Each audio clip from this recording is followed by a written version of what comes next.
नमस्कार दोस्तों, आज आप सीखेंगे कि अपनी लागतों को कैसे नियंत्रित किया जाए ताकि आपका व्यवसाय जल्दी से उस बिंदु तक पहुंच सके जहां वह अपनी लागतों को पूरा करने के लिए पर्याप्त पैसा कमाता है और अंततः चतुराई से बढ़ता है, जिससे इसका मूल्य बढ़ जाता है।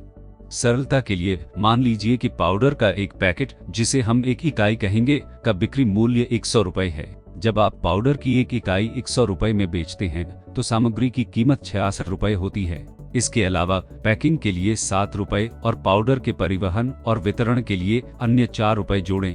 इसके अलावा 2 रुपए विपणन और विज्ञापन में जाते हैं। तो आपकी परिवर्तनीय लागत, जो आपके द्वारा बेचे जाने वाले पाउडर की संख्या के साथ बदलती है, पाउडर की प्रत्येक इकाई के लिए लगभग 79 रुपए है। अब आइए उन निश्चित लागतों को देखें जो समान रहती हैं चाहे आप पाउडर की कितनी भी इकाइयां बेचते। जब आप पाउडर की 1 इकाई 100 रुपए में बेचते हैं तो रुपए अलग रखें।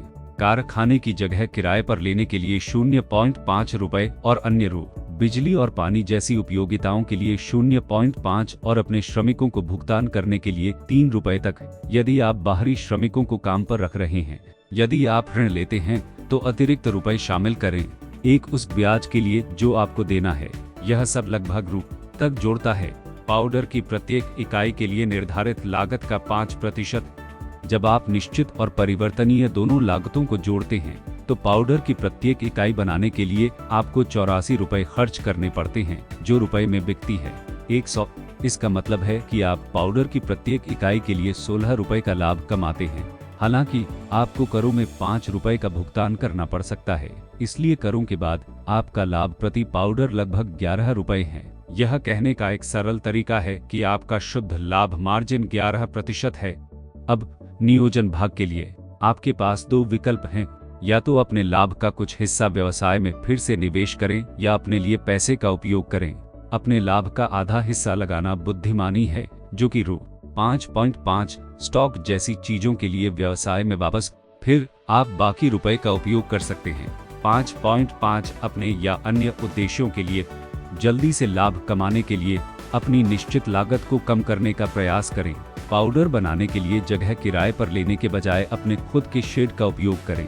शुरुआत में परिवार के सदस्यों को श्रमिकों की लागत बचाने में आपकी मदद करने के लिए कहें। ऋण लेने के बजाय अपने पैसे का उपयोग करें या दोस्तों, परिवार और व्यावसायिक भागीदारों से मदद लें। इस तरह आपको नियमित ब्याज नहीं देना पड़ेगा। उन्हें एक निश्चित भुगतान के बजाय लाभ का एक हिस्सा दें।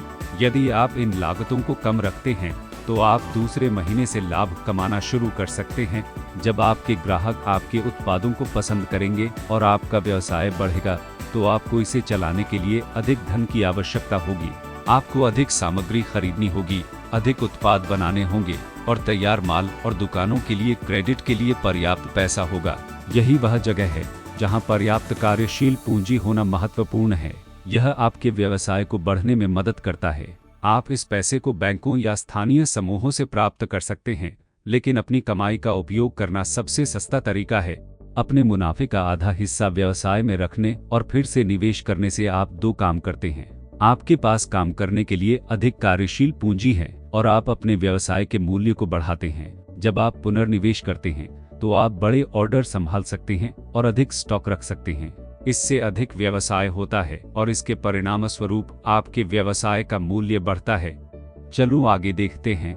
यदि आप दुकानों की संख्या बढ़ाना जारी रखते हैं तो आपका व्यवसाय रुपए का हो सकता है 65 से रु। पहले वर्ष के अंत में 70 लाख आपके व्यवसाय का मूल्य रुपए हो सकता है। यदि आप दूसरे और तीसरे वर्ष में दोहरी पाली में काम करते हैं तो 1.20 से 1.60 लाख। जितना अधिक पैसा आप अपने व्यवसाय में वापस डालेंगे उतना ही अधिक क्रेडिट आपको मिल सकता है। जितना अधिक आप बेच सकते हैं और आपका व्यावसायिक मूल्य उतना ही अधिक जाएगा। All the best. Please like, share, subscribe to Vyapar coach channel.